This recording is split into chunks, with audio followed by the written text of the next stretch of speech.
I'm serious. This one time racism saved my life, man. I was on a plane. I was coming from overseas, and I don't know how this guy got a machine gun on the plane, but he stood up, man. He said, "Everybody, get on the fucking ground! Nobody look at my face!" I started freaking out. Because he was Chinese, I was like, why is he talking like that?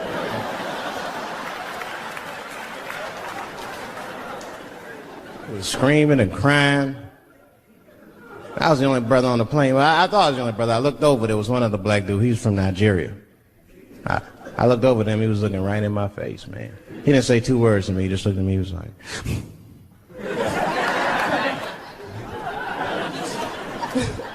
He didn't need to talk, I knew just what he was talking about. I looked right back at him, I was like...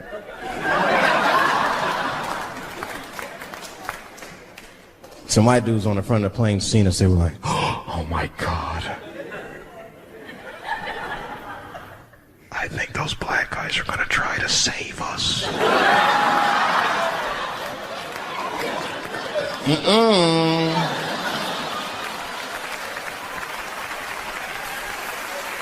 We were just communicating that we understood the situation.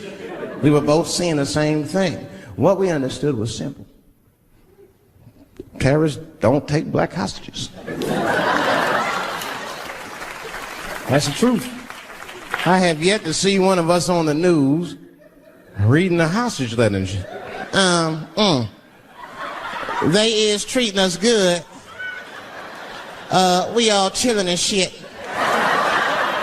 I'd like to give a shout out to Ray Ray and Big Steve and Jensen Newport.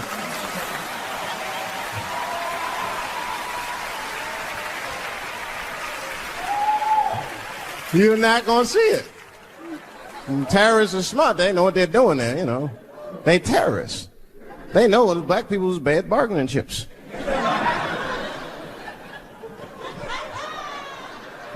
They called the White House and said, "Hello? We have got 5 black... Hello?"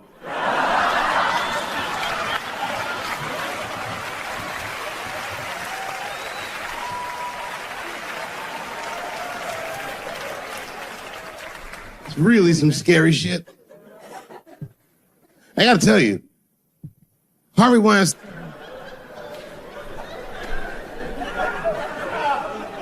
You gotta make life interesting like that, because the shit is flimsy. Life is flimsy. You think you're gonna live forever, you ain't not gonna live forever. It's dangerous out here. We know what's going on. I travel now, you know. I used to think D.C. had the roughest ghettos in the country. Nah, nigga, I have seen some shit now. Oh, there's some rough areas outside of D.C. Yeah, everybody should go to the ghetto. I was taken to the ghetto one time. That's the worst. When you get taken and you're not expecting to go. You know, usually you want to know when you go in the ghetto, like, I'm going to see some wild shit. I got to prepare myself. I'm going to see something crazy. When you're taken, it's different. I had a limousine driver. It was after a show. It was late at night. It was like 3 in the morning. I had a limousine driver. He was a nice guy talking to me and shit. "Oh, hey, where you from, dog?" "D.C. Word?" "That's a rough city, man." And his cell phone started ringing. "Hold on 1 second. Hello? Oh, what's up, nigga? What? What the fuck? Slow down. What? What the fuck? No! No! No! Fuck that, nigga. Fuck it. I'm on my way. Woo.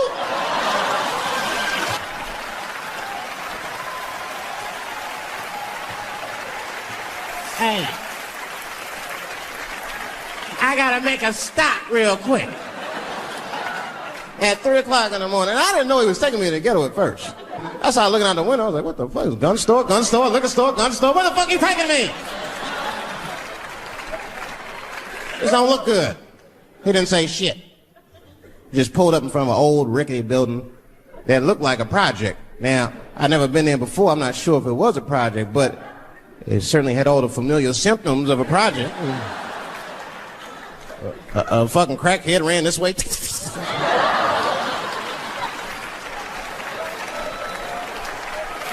And then another one jumped out of a tree and shit. And I said, "I'll be right back." and left me. Took the keys with him and just left me. At 3 o'clock in the morning, in front of a project, in a fucking limousine. This was not good. I was like, man, I gotta look around and see if I can see some landmarks and figure out where I'm at. Might have to escape on foot. Now, this is when I knew I was in a bad neighborhood. You only see this in the worst neighborhoods. Remember, it's 3 o'clock in the morning. It's 3 o'clock in the morning. I look out the window. There was a fucking baby standing on a corner.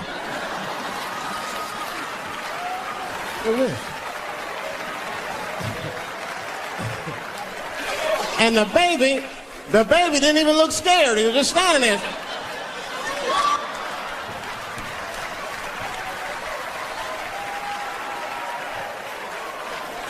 I mean, it made me sad. It made me sad, really. You know what I mean? Because I wanted to help the baby. I was like, I don't trust you either. I'm sorry. Click. Click. The old baby on the corner trick, eh? Not gonna fall for that shit. Where's this limousine driver? You know, I start feeling bad. As time goes by, I start feeling worse. Like, man, what is wrong with me? What the hell's wrong? I'm scared of a baby. And this baby could be in trouble. He might need my help. I gotta do something. But I wasn't gonna get out the car. I'm serious, man. I just cracked the window a little bit.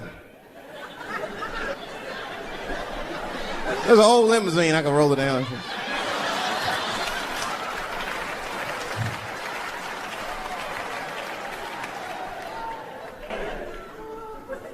Hey, baby. Baby, go home, man. It's 3 o'clock in the morning. What the fuck are you doing up? The baby said, I'm selling weed, nigga. I said, oh, shit. I wasn't expecting it. I'm serious. I had to buy 2 bags from him to calm my nerves. Let me get two corners. Got back in the car and rolled me a joint, man. So, that shit was scary, man. Every once in a while, like a crackhead would come up to the car and look in the window. It was like Jurassic Park and shit. He'd be looking on the car. Hey, get out of here, cracky. That baby was still standing there, man. Then I started feeling bad again. Yeah, weed make you feel guilty sometimes, you know. Man, what is wrong with me, man? I have just bought weed from an infant. I can't condone this kind of behavior. What am I thinking? I can't let the fear ruin my morals. Gotta do something.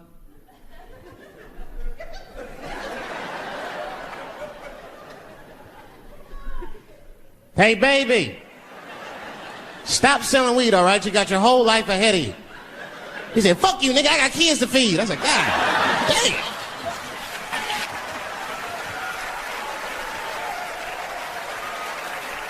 Sad. And just at that very moment, one of the crackheads was running across the street and got hit by a car. I know it was a hit and run. The police did it. That's all right. They sprinkled some crack on him and got back up. I almost protested the war in the beginning. Almost. Until I saw what happened to them Dixie chicks. I said, fuck that. If they'll do that to 3 white women, they will tear my black ass to pieces. I don't want to hear that shit. Yeah, man, they would. But I'm like, for real, why you care so much what the Dixie chicks say? It's not like they political scientists or nothing. They just bitches that can sing good. You know what I mean? Stop worshiping celebrities so much. Just don't listen, pay attention. I remember right around September 11th, Ja Rule was on MTV. That's what they said. They said, we got Ja Rule on the phone. Let's see what Ja's thoughts are on this tragedy. Who gives a fuck what Ja Rule thinks at a time like this, nigga? This is ridiculous. I don't want to dance. I'm scared to death. I want some answers that Ja Rule might not have right now. You think when bad shit happens to me, I'll be in the crib like, oh my God, this is terrible. Could somebody please find Ja Rule, get hold of this motherfucker so I can make sense of all this. Where is Ja? Add me Ja Rule.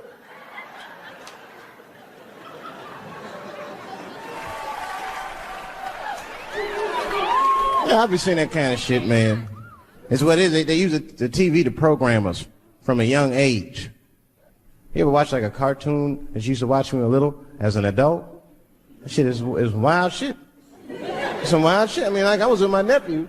We sitting there, we watching Pepe Le Pew, and I say to my nephew, I say, now pay attention to this guy because he's funny. I used to watch him when I was little.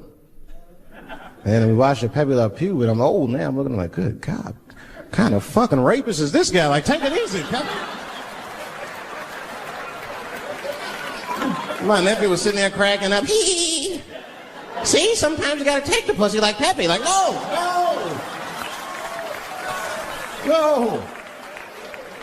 I had to turn the channel real quick.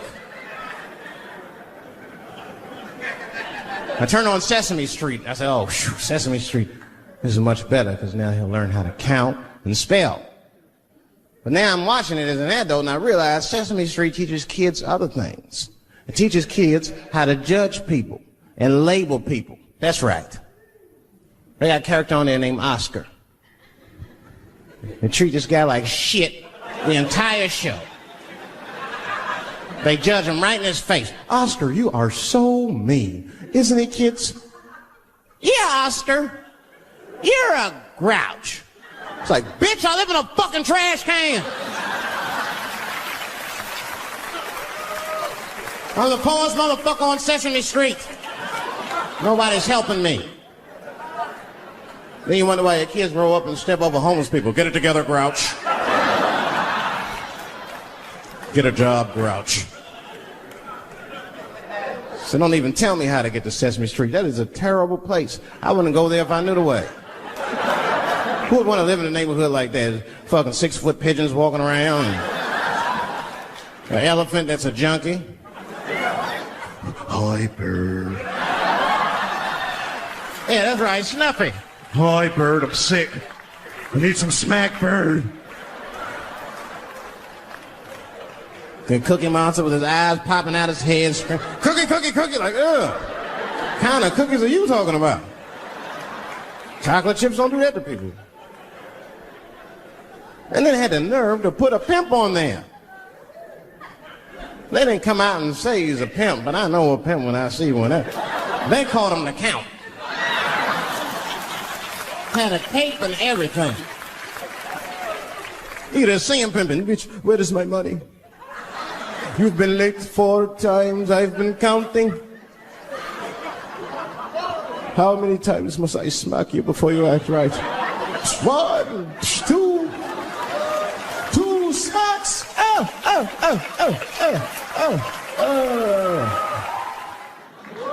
That's what I'm waiting for, because the timing of this Michael Jackson shit is what makes me doubt it. Every time this war is going out of control, or the economy gets bad, or something is wrong with the world at large, it's always these moments in history that Michael Jackson will coincidentally jerk off a kid. This is getting ridiculous. Like, are you planning this shit? Do you have meetings? Michael, thank you for coming. As you know, Michael, the war has not been going as well as we expected. There's been a lot of hiccups, and the public is asking us a lot of questions, of course, and, well, Michael, there's no nice way to say this, and all I know how to do is be direct, so let me just be direct. We're gonna need you to jerk off another child, Mike. I'm sorry. I am sorry. But it would really help out. Or maybe he did it. Who knows? Who knows? That's the thing. That's what I wanted to say. Who knows? Who the fuck knows? Mike, God, and this little boy know. That's about it. That's about it. The only reason that I can even talk about this shit is because everybody is speculating. They all think he did it. And I don't think he did it. I'm alone in this. I don't think he did it. I'm not going to say I don't think he did it. That's too strong.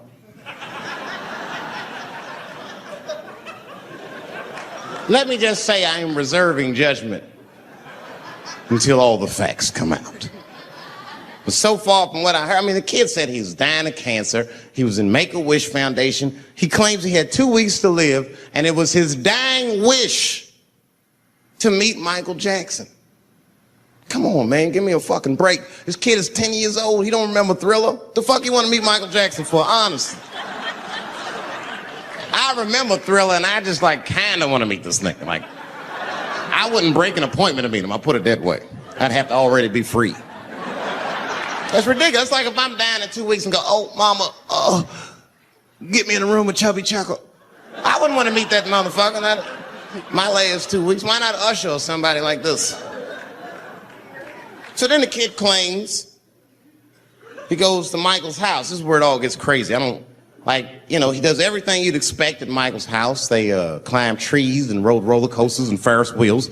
The chef made cookies, pies, and cakes. They was petting a monkey and a giraffe, sang songs, kid shit. And in the middle of all this childlike activity, for some reason, Mike pulled out some wine and some pills and sucked his kid's dick. Folks, it hurts me to say it. And the kid had the nerve to call that abuse. Motherfucker, that is a good host. God dang, what else do you want? What else do you want? I'm lucky to get a glass of grape drink at my friend's house. Let alone a roller coaster ride and my dick sucked.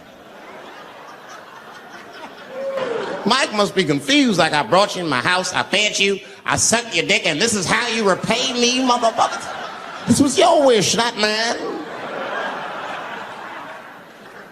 Thought you were dying in 2 weeks. What happened to that motherfucker? I've been in court for a year and a half. You get stronger every time I see you.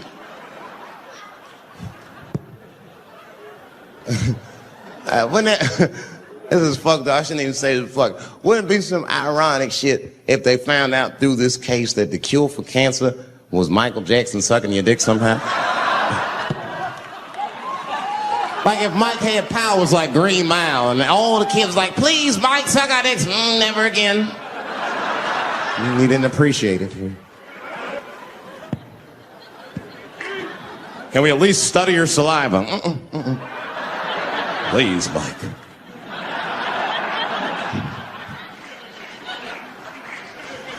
Oh, my God. But there's a more important reason that I would stop doing comedy right now. And this reason is the real reason that's been percolating, and it really is the crowd, not you. I'm talking about the crowd on the big stage. It's too hard to entertain a country whose ears are so brittle. Motherfuckers are so sensitive, the whole country is turned into bitch-ass niggas.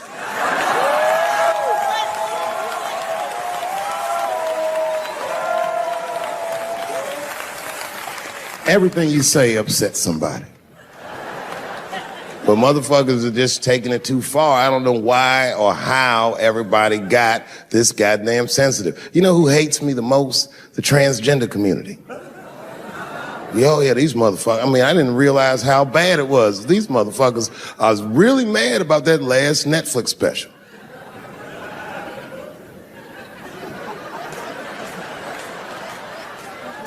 It's tough, man. I don't know what to do about it because I like them. I always have. Never had a problem with them. You know, just fucking around.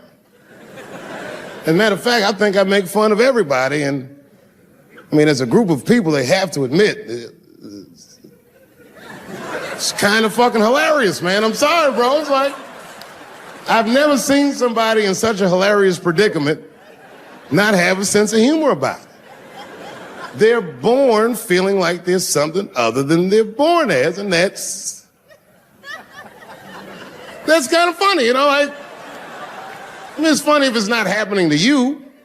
I believe transgenders. I don't understand them either, but I know they mean what they say. Them niggas cut their dicks off. That's all the proof I need. I've never seen somebody just throw their dick away. Don't need it.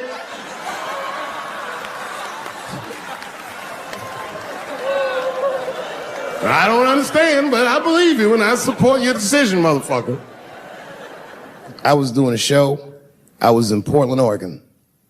And I was checked in a hotel under the name Charles Edward Cheese.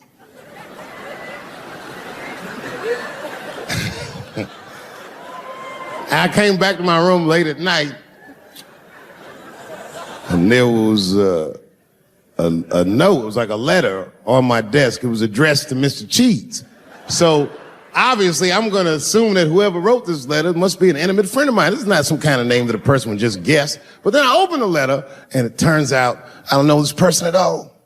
It's a fan letter. You know, I'm not even used to the idea that I have fans, but I'm grateful for it.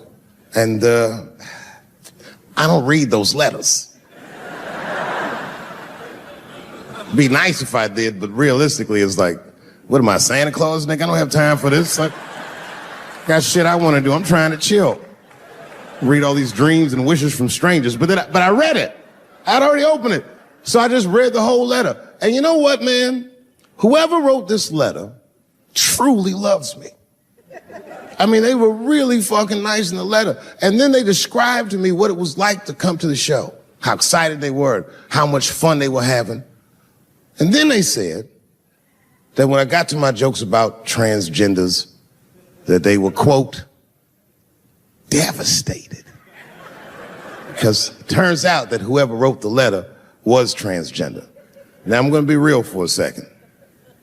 As a policy, you got to understand, I never feel bad about anything I say up here.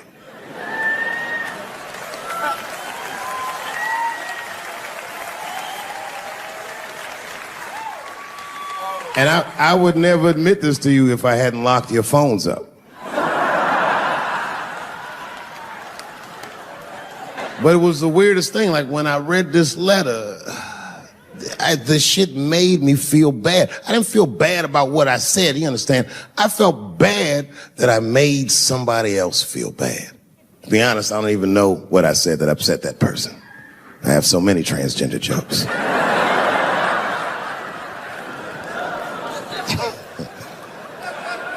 But I feel like it was probably this joke I'm about to tell you right now.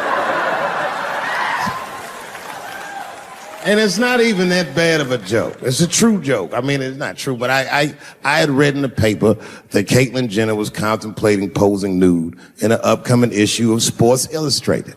And I know it's not politically correct to say these things, so I just figured, fuck it, I'll say it for everybody else.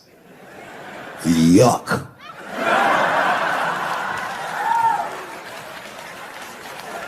You know, sometimes I just want to read some stats. I don't know why you're going to cram some man pussy in the middle of the sports page like this. I just didn't think that was the place for it. But I wasn't saying anything like Caitlyn Jenner's a bad person. I'm not mad at her for doing it. I'm not even mad at Sports Illustrated. If I'm mad at somebody, I'm probably just mad at myself. You understand?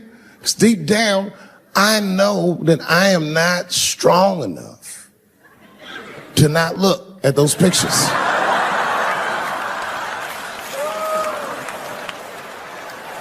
And I don't think I'm ready to see what she's trying to show me.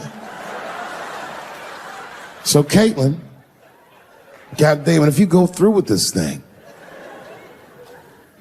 bitch, you better go hard or go home. I want you to go all the way. Hustler style. Do you know what hustler style means, miss? That means spread the lips.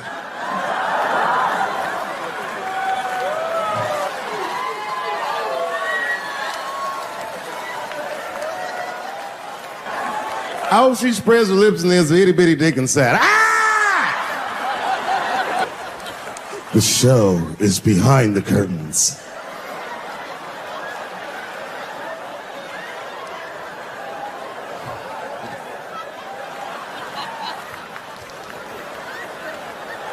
I don't know what I said that upset that person. You know, I can remember when it all started. It was when I was doing Chappelle's show. When I was doing Chappelle's show, I used to do the show, and then on the weekends I do like concerts and shit like that. So I'm doing a concert, and there was a couple in the front row, beautiful couple. The wife was obviously Asian. You could see it in her face.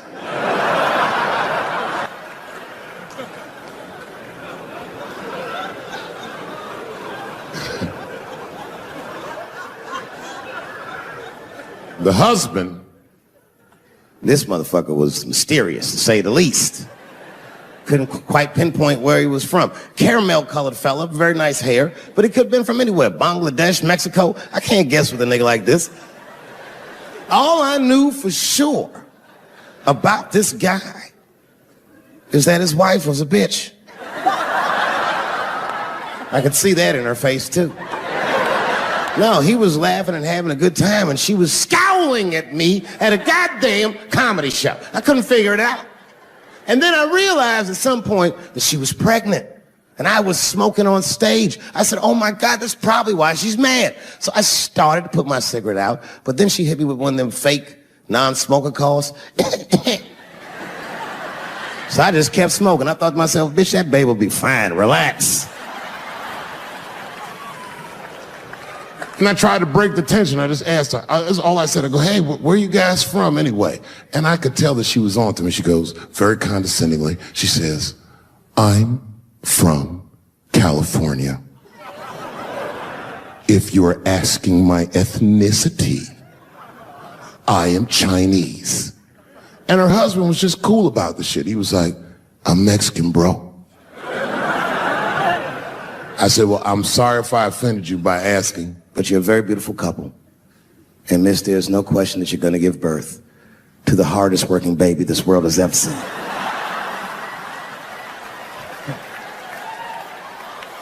That's not a bad joke. She got very upset. She got up to leave immediately, but she didn't just leave. She had to take one last dig at me on the way out. I will never buy one of your fucking DVDs again, Dave Chappelle. I said, ma'am, with all due respect, Chinese people don't buy DVDs.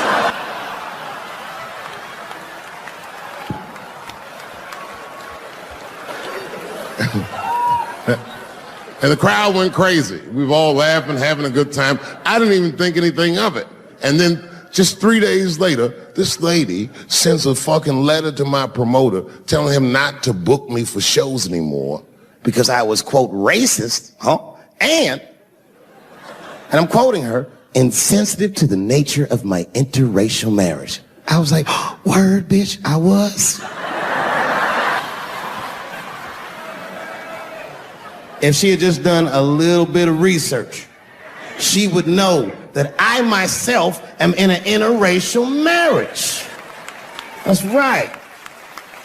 In fact, my wife is Asian too. Surprise, bitch, I'll see you on Thanksgiving.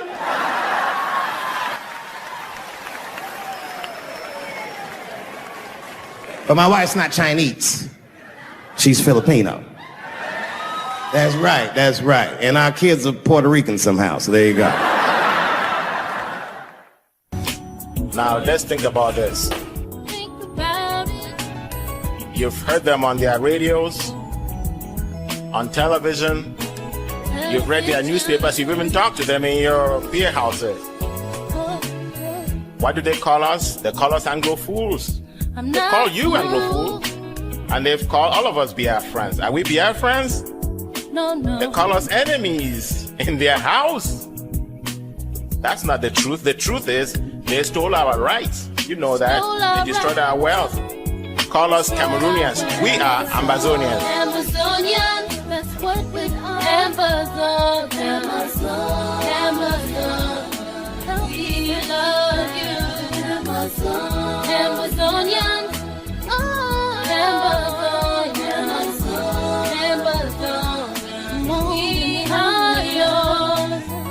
You know, Ambazonia is not a dream, it's a reality. And let's talk to Ambazonia. Ambazonia, you were lost and abused. Now you are found. We have found you. We pledge our lives to set you free, forever free. We won't let you down. And this is our promise to you. Nobody can ever take this promise away, and we will not budge one step back. No. Come on now. Amazonian, that's what we are. Amazon. Help me say you. Amazonians. Amazon. We are yours. Nothing can compare the loving that we share. All your pain and sorrow will make you strong tomorrow. Got to get together and make this world better. So sing this song with me and set your mind and body free. But you know, this really comes down to you and me. You have to join our pledge and play your part. It's my part and your part to make it. Join our pledge. You and me will set it free. You and me. Because freedom is the word. Don't let them lie to you. It is nothing else but freedom. Freedom is our right, and in that right is our liberty. Amazonian, come on, help me sing. Amazonian, that's what we love you. Amazonian, whoa, Amazonian, we are yours. Amazonian, lift your face, Amazonian, hold your head up. Amazonian, oh, Amazon, that's what we are yours. Ladies and gentlemen, please welcome one of the hottest young comedians in the country today. I'm telling you, he got my stamp. This cat is hot. Please put your hands together for Cat Williams.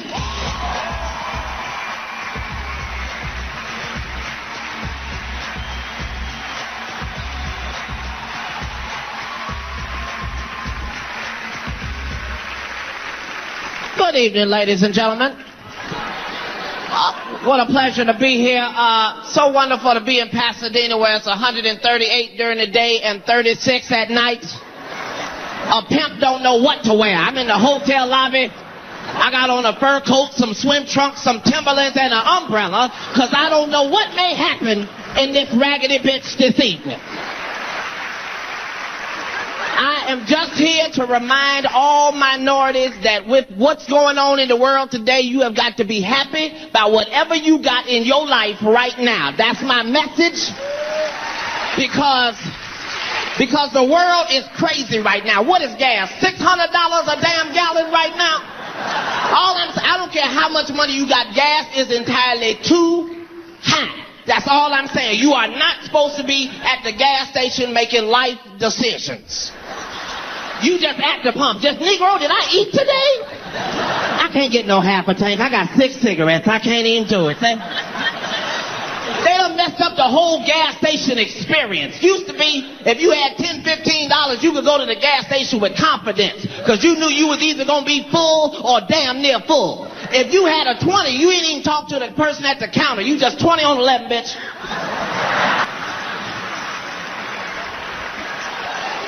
They done messed up the whole gas station experience.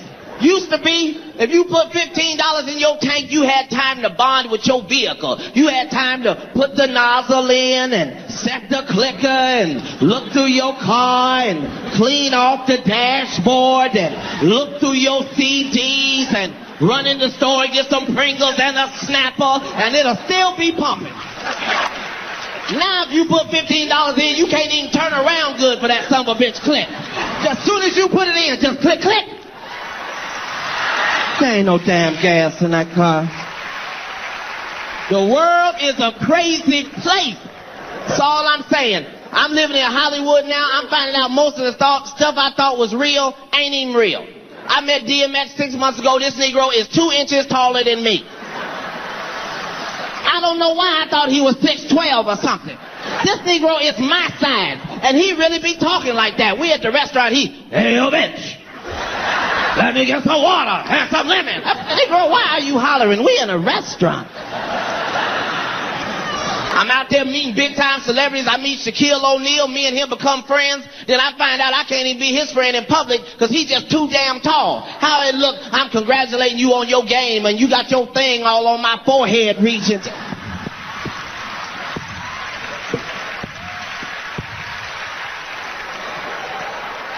I don't even like basketball.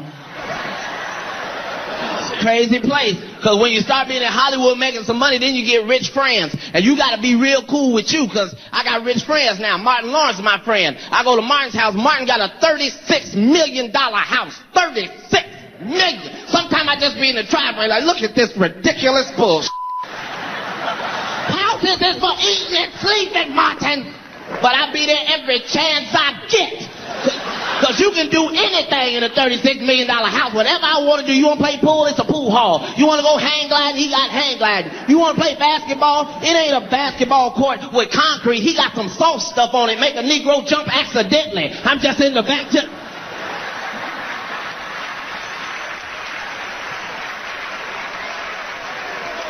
You want to watch a movie? He ain't got a plasma TV. He got a theater in his house with real popcorn popping behind glass. And you don't even want no popcorn. You just be like, look at this buttery bullshit.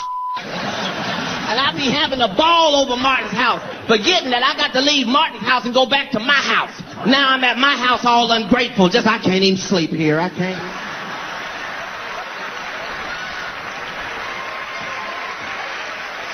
Where I'm gonna watch a movie on the TV, bitch? The world is becoming a crazy place. Used to be, all you had to do was just smoke some weed. But not anymore, because now weed is messed up. I don't know why it's so strong. All I'm saying is, I had to tell all the weed salesmen, when I say I want weed, I mean regular weed. I don't want nothing with a nickname. Not Thriller, Killer, Salmonella, none of that.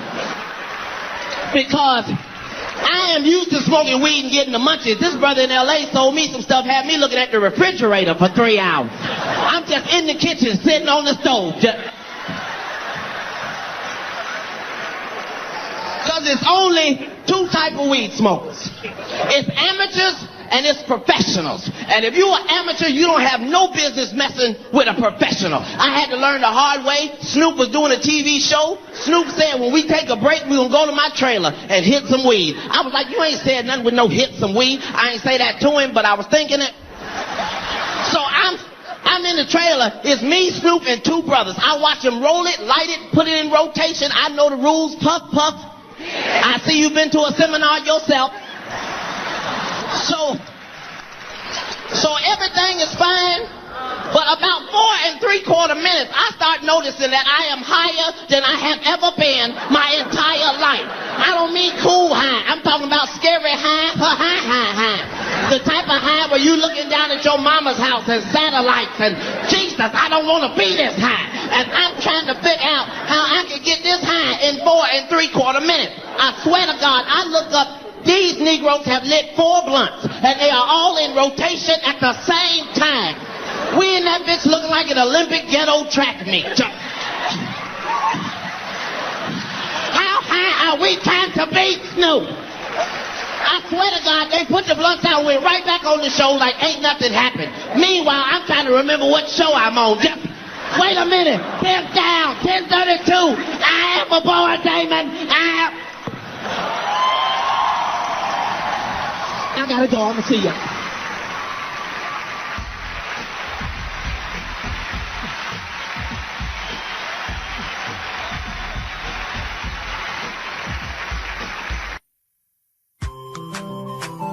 Ewo chimo, mabaminda na usa widi goso. Iye, buya limbe. Kumbae, na usa widi gozo. Habawa, yeah. Something is killing me slowly, and I'm feeling so lonely. But this thing I must to talk, yeah. All my people, they for push, and our children are they go for school, but nobody fit to talk, We get to plenty, so many things where we really want to complain to you. Oh my God, yeah. See these people where they kill us, not the people where they got for protect me, yeah. Our children they for prison, our leaders they for prison. Now they calling for dialogue. Now who and who go talk, That's why we pray to God. Heal our land, heal our land, heal our land. Cause all our people are dying, and our mothers are crying. Heal our land, heal our land, heal our land. Cause all our children are dying, and our mothers are crying. Yeah. But I don't know what's up, at all, This war is bigger, and one man no fit put a stop, oh. So make we put them all together, oh. I see plenty people don't die, and the house they went up, and I saw the people they did suffer. Everybody running helter skelter, the children they did suffer, there is no food and shelter. Our children down the suffer, while the leaders living la vida loca, yeah. So now we start with the go so Cameroon though. We get to plenty so many things where we really want complain to you. That yeah. See these people where they kill us, not the people where they get for protect we, yeah. Oh, no. Our children they for prison, our leaders they for prison, hey. But they been calling for dialogue. Now who and who got talk, oh. That's why we pray to God. Heal our land, heal our land, heal our land. Cause all our people are dying, and our mothers are crying. Heal our land, heal our land, heal our land. Cause all our children are dying, and our mothers are crying. Okay, let's take a minute of silence for our brothers and sisters who have lost their life in the struggle, and our mothers who are living in the bushes, our children suffering in the bushes with no food and no shelter. We pray that may peace return in our land so that we can live in peace, peace forever. That's what we cry for. We get to plenty so many things where we really want complain to you. See these people where they kill us, not the people where they get for protect we, yeah. Our children they for prison, our leaders they for prison, but they've been calling for dialogue. Now who and who got talk, oh. That's why we pray to God. Heal our land, heal our land, heal our land. Cause all our people are dying, and our mothers are crying. I can hear them are crying. Heal our land, heal our land, heal our land. Cause all our children are dying, see them are dying, and our mothers are crying. Say we get to plenty so many things that we really won't complain to you. Daddy, yeah, everywhere. Now we start with the go so. Mapa minda buya limbe kunga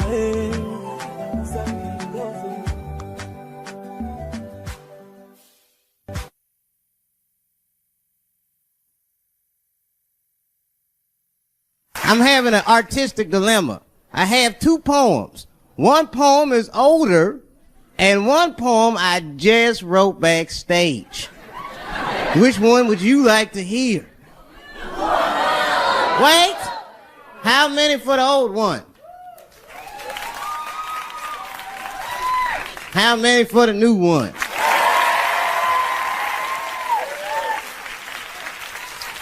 All right, so remember, if it sucks, you ask for it.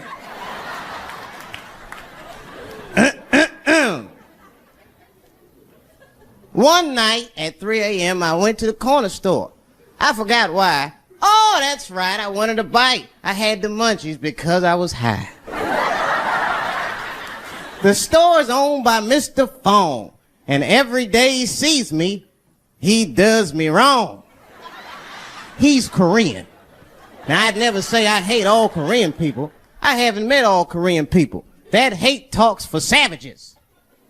But even though I don't generalize, I do percentages and averages. So far, I hate 1 out of 5 Korean people I've met so far. So I come in the store. Hello, Mr. Fong, I say, and he just scowls at me and growls at me. Buy something. Hurry up.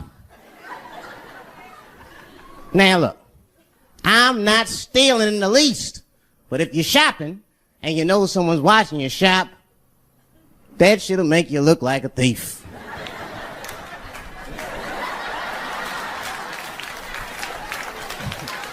Ms. Fong said, hey, I've been watching you since you came in the door. Buy something now or get out of my store.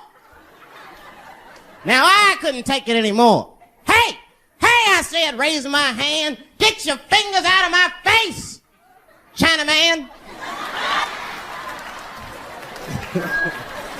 Mr. Fong said, hey, what make you think I'm Chinese? You must not know what you're saying. You made a mistake, black man. Mr. Fong is Korean.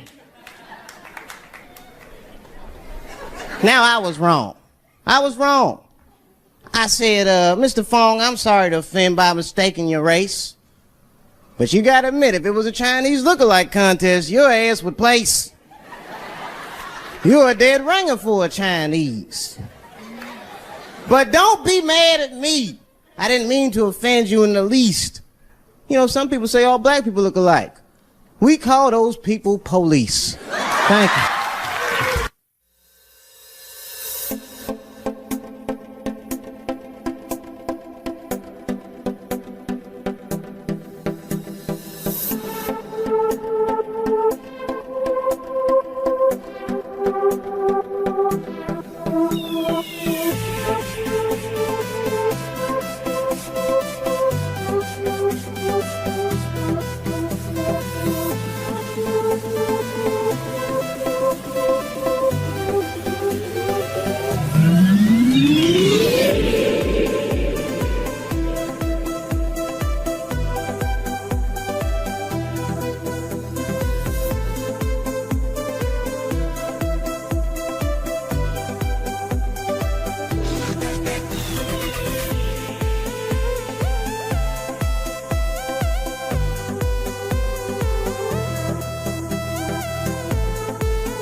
Ladies and gentlemen, Dave Chappelle.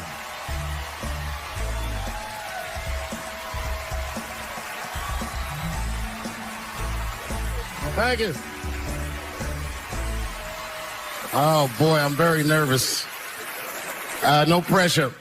During the civil rights movement, I can't read what's on the teleprompter. Some about black America and white America.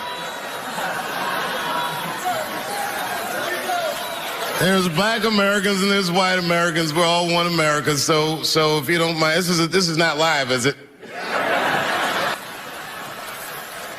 I imagine whatever I say, you could just edit it out. Let's try it a few ways. Lou, are you in the booth? I am. All right, good.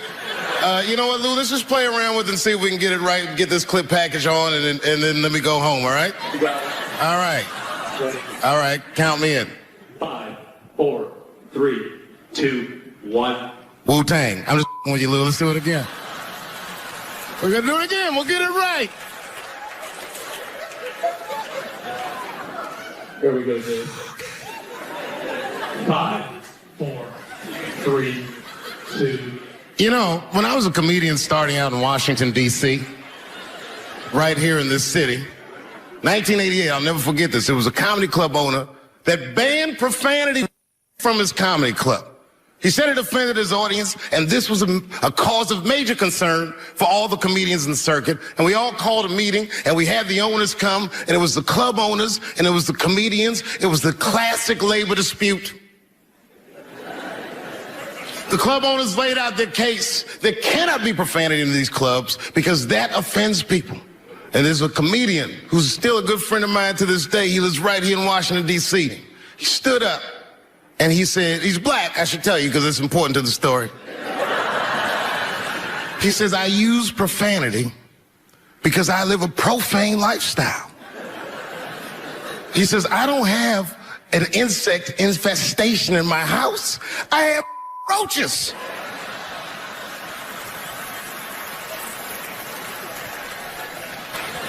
My favorite comedians are like musicians, and the audience is their instrument.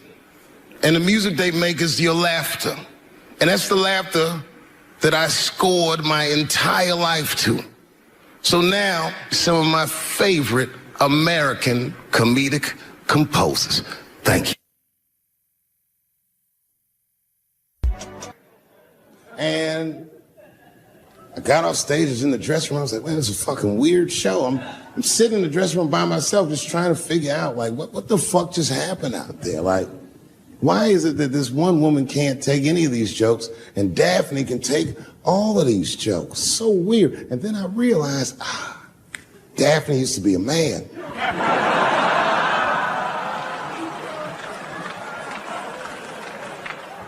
So now I go out of the dressing room and like you can see like all the staff is there like cleaning the club up. The audience had gone. And sitting at the bar by herself was Daphne. And she's like, hey, Dave, come join me for a drink. And I don't want her to think that I'm transphobic or nothing. So I'm like, fuck, I guess I could have at least a drink. And we get some tequila and we're sitting there. And she was fucking cool. Turns out that Daphne, she wants to be a comedian. She was asking me for advice and I told her advice and all that shit. And then she says to me, she says, boy, you sure do get a bad rap for your trans jokes. I said, Daphne, thank you, but you don't have to say that. I hope I didn't offend you. She goes, no. She said, in fact, I read about you in the New York Times. I said, you did? She said, yeah. She said, I thought it was interesting that they blamed you for R. Kelly. They said you normalized him for telling jokes about him. I go, yeah, they said that. She goes, I wonder why they never said that you normalized transgenders by telling jokes about us.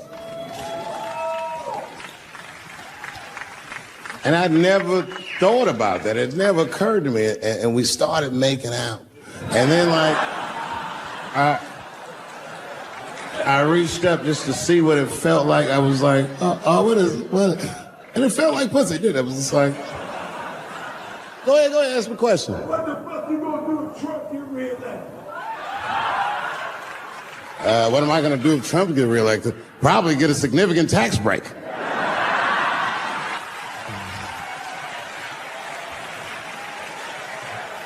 Hey, you want to know why I don't even talk about Trump in my show? Because that motherfucker is not the hokey pokey. He is not what it's all about.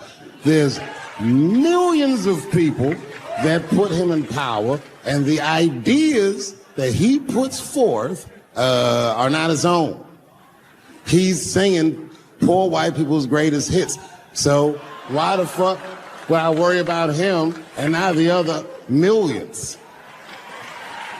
I really know who I'm going to vote for next time if things keep going the way it's going is that gay dude. No, Mike Pence.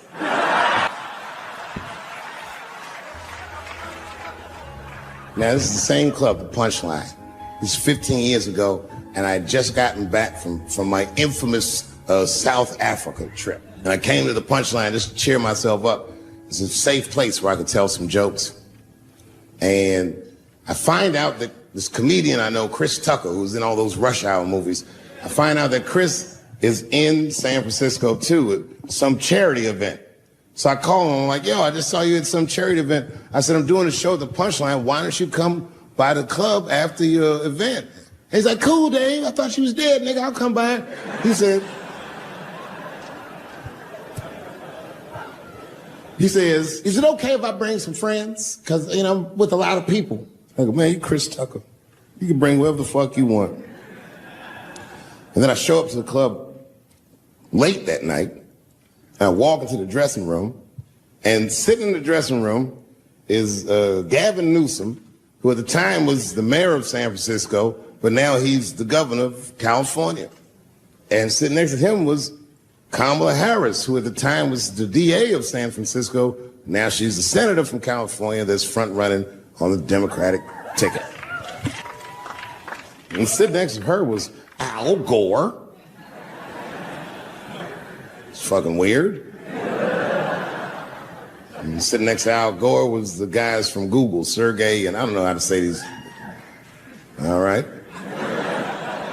And it was Chris Tucker and Ben Jealous, who at the time was the president of the NAACP, who was all just at this big charity dinner, and Paul Mooney was drinking scotch.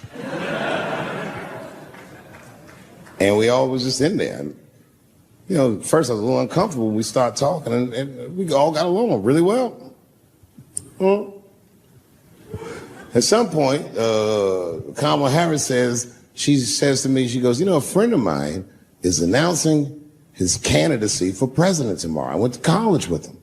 I'm like, what? I go, Barack Obama? She goes, you've heard of him?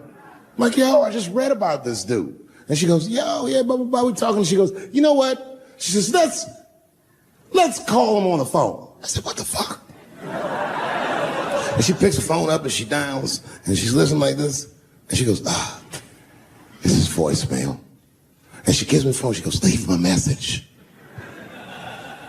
You know, I didn't know what to say. I just said what you say to any black dude that's running for president. You know, stay low, running a zigzag pattern, this kind of shit.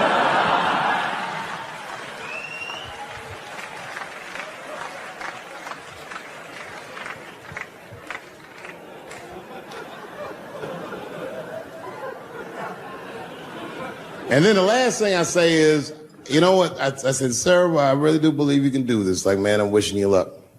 Now, next day I wake up and go for coffee at a place called the Embarcadero. It's like an eatery by the sea in San Francisco. And I'm walking to the coffee shop and there's a police line and I can't cross the tape. But then I figure, fuck it, I'm Dave Chappelle. So I go into the thing like this. And the police yoke me. These motherfuckers like tackle me immediately. And I see over the police's shoulder Gavin Newsom. I couldn't remember his name, but I remember the night before I had kept teasing him and saying he looked like Christian Bale, the guy from the Batman movies. So I see him and I can't remember the name, so I'm just like, Batman, help.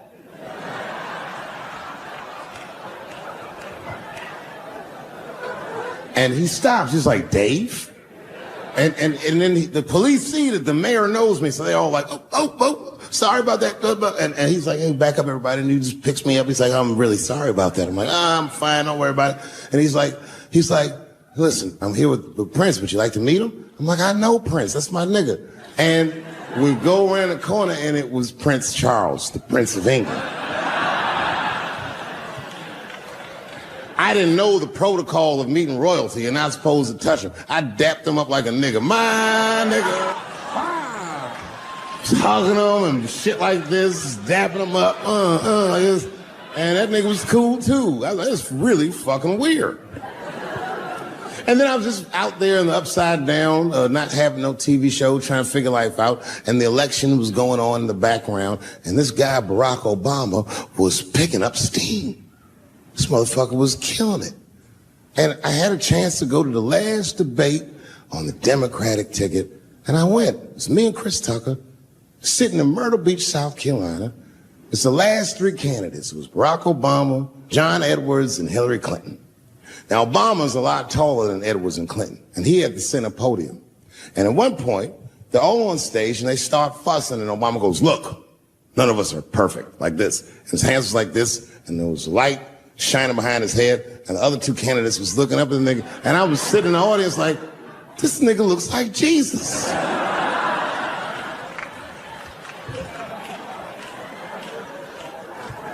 And I realized in that moment that I was looking at the next president of the United States. I was certain of it. I couldn't explain it, but I knew what I was seeing. And I got really excited. And I'm not that kind of guy. I said, I gotta meet this motherfucker. So I stayed. They were all on stage doing interviews, and I just waited. I was waiting and waiting, and then John Edwards was done with his interviews first, because everybody knew he wasn't going to win. And I see John Edwards, and I said, hey, Senator Edwards, I just want to say hi. And that motherfucker looked at me like, Like, fuck you, nigga, you gonna lose anyway. And then he left, and then Hillary Clinton just walked by me in one of them Steve Harvey suits.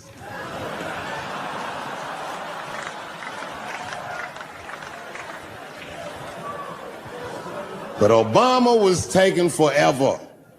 Everybody wanted to talk to him. When I knew the media saw exactly what I saw, there was no question about it. That was the guy.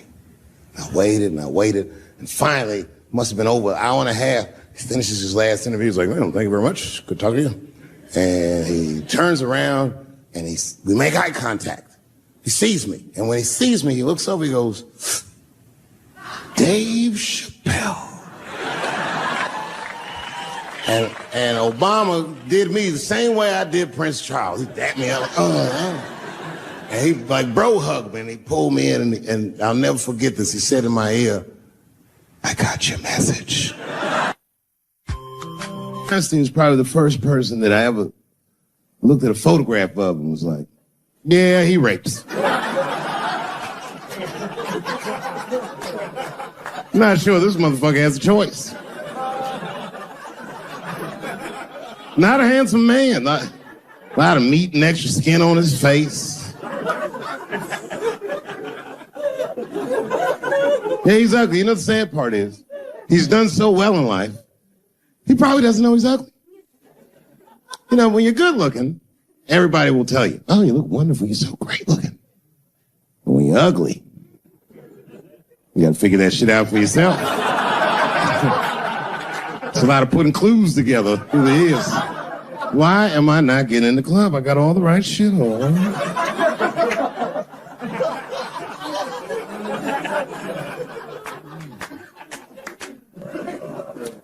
If it was Brad Pitt doing that shit, you wouldn't have heard a peep. The girl would just come back down like, I got the part.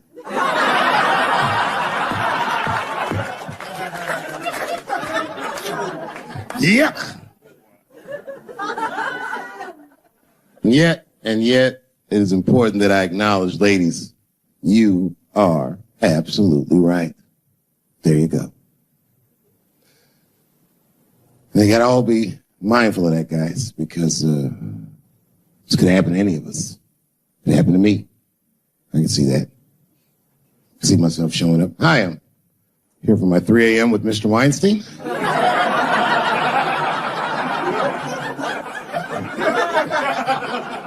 Hey, Harvey, I got your text. I'm here to talk about the script.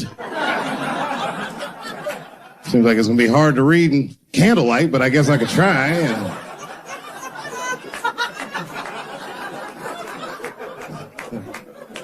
Sound like a fucking nightmare. Could you imagine that shit? Could you imagine if he was in a business meeting and a motherfucker pulled their dick out? In the middle of the meeting, I'd be like, Yo, my man, this is the most unprofessional shit I've ever seen in all my days. Just let me finish, Dave Chappelle. I'll put you in all 3 Lord of the Rings.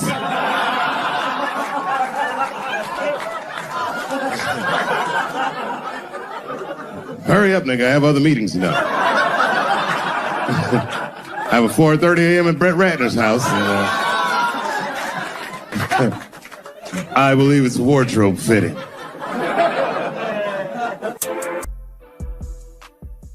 Yeah, or got Me Too or something. Them niggas is gone.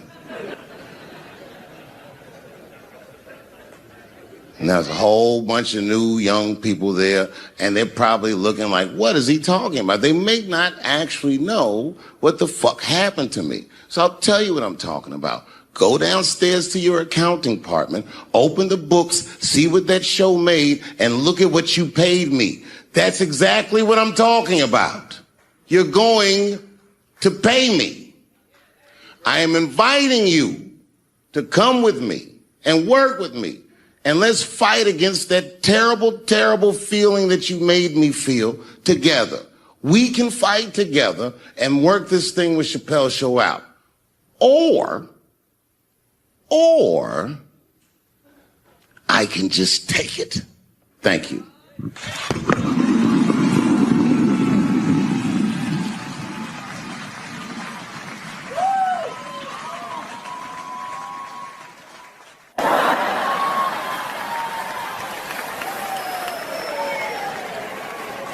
But my wife's not Chinese.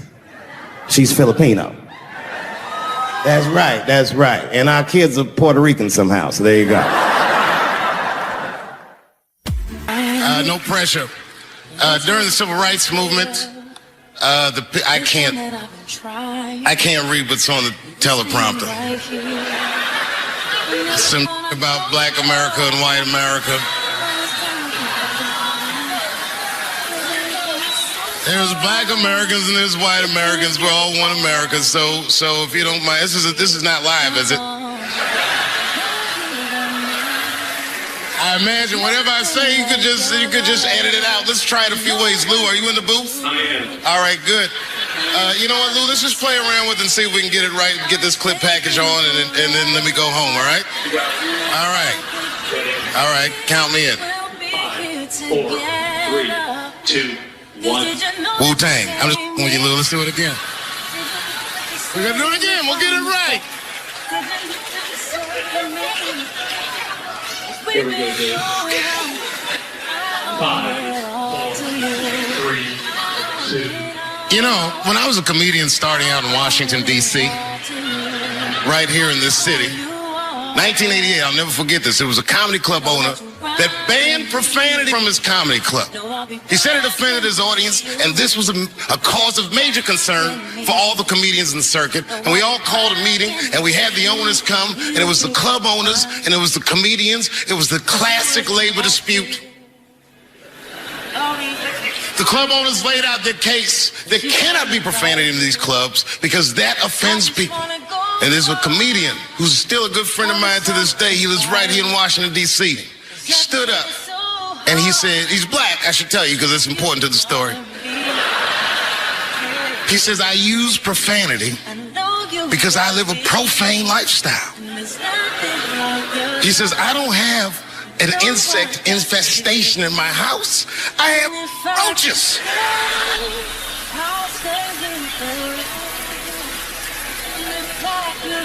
My favorite comedians are like musicians, and the audience is their instrument. And the music they make is your laughter. And that's the laughter that I scored my entire life to. So now, some of my favorite American comedic composers. Thank you. When I lose my job, I lose my man. Treat me like a dog, he called me a dog. Yes, he did. One day he called me an old dog. Sometimes I wished I was a dog and he was a tree. When you stop and think, football's a fair sport for my people. Only sport in the world a Negro can chase a white man and 40,000 people stand up and cheer. See, in my neighborhood, the kids have a kind of a dubious reaction to that whole Santa Claus concept. They just don't believe that a white man will ride a reindeer through Harlem after midnight. In truth, white friend, it's you that all look alike. But look at the black people around you. We're all different colors. Black walnut, burnt almond, chocolate mocha, pecan, vanilla, yellow, mellow, light, bright, and damn near white. We come from the first people on the earth. You know, the first people on the earth were black people. We the first people had thought, right? We was the first one to say, where am I?